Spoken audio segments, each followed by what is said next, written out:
It is morning here, so there's no news to speak of yet. But there will be.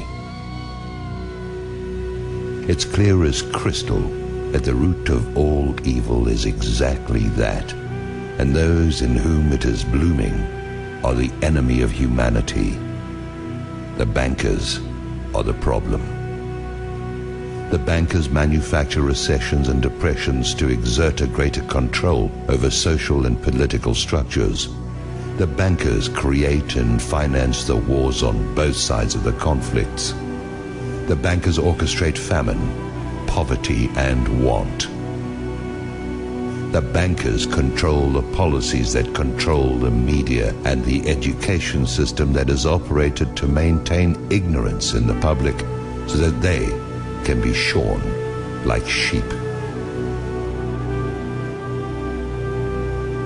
The bankers launder the drug money and keep drugs illegal.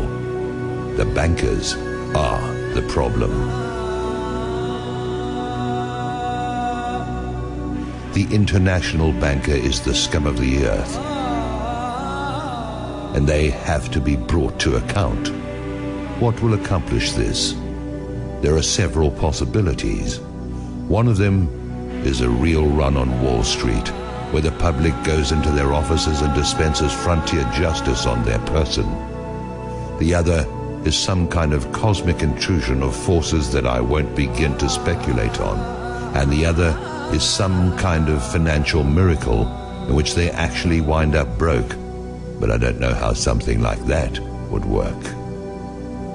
The most likely is a combination of the first two, where the second channels through the first.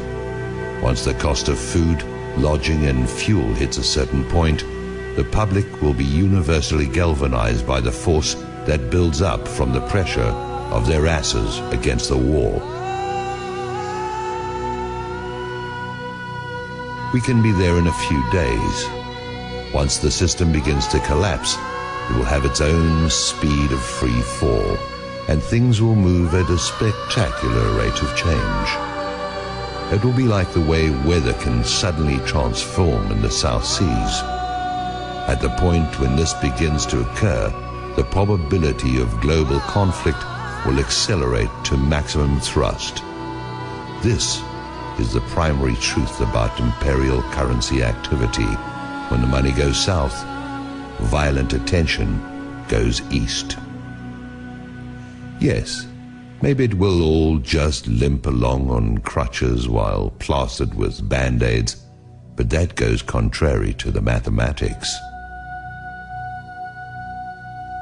You can spread the numbers only so thinly, or you can only press them together so much, and you're going to get holes appearing in the net all over the place, or you're going to get implosion. Do I have any idea what I'm talking about? It is possible that I do not.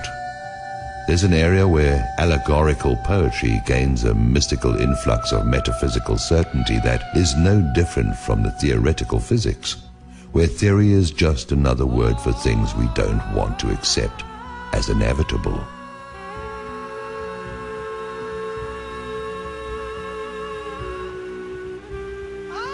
Maybe freedom's just another word for no one left to screw. It stands to reason that sooner or later the public will have no further option but to declare open season on the bankers. They'll be hunted down as the be-all and end-all of everything dangerous and wrong. They are a plague and a pestilence as bad as any epidemic. They are the whiskey and yellow fever blankets on the reservations of ordinary life. They are anthrax masquerading as sweet and low. They are the long-standing source of the majority of humanity's problems and have little competition except for the ubiquitous presence of ignorance and impossible dreams. Whoever these bankers are, that is who they are. When the shit hits the fan, as it is going to do at any moment, the guilt of the banksters is going to stand out like zits on a beauty queen.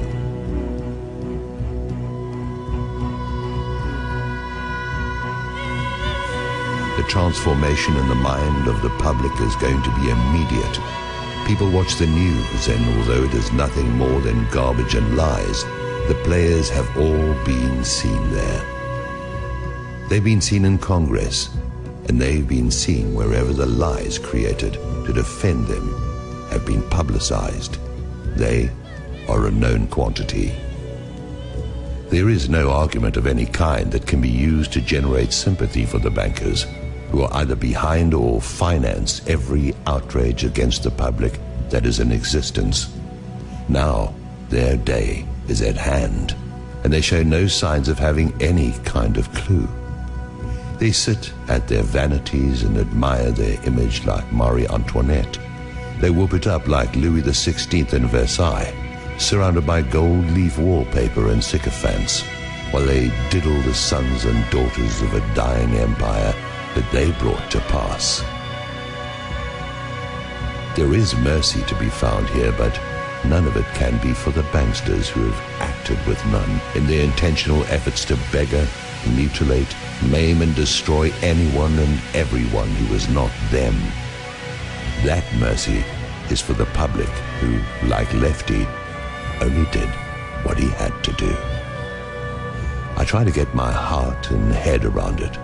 I try to see an out for everyone, but the only out I can see for the banksters is out of our lives, and marched still living through the gates of hell, where they can reunite with the banker-in-chief. I'm not the judge or executioner. I'm an observer who's never had enough money to even think about the banks in the first place. Now the bankers tightly grasp what is going to turn into flaming coals in their hands. Judgment is going to cry out from the earth they walk upon and have plundered at will. That will is now going to be drained away into fear and apprehension. Their fortress walls are going to fall away. Their protectors are going to turn on them. Their holdings are going to dissolve and spill from their fingers like a handful of sand. I wouldn't want to be a bankster today, or on any other day. The existence of a system has kept them safe. This corrupt system has allowed for some kind of life for those preyed upon until now. Now it has turned upon those whose compliance has been forthcoming for so long. Soon that compliance will be gone, and there are not enough police and armies to quell what is going to rise out of the midst. Maybe I'm wrong about this, but like everything else, we'll see.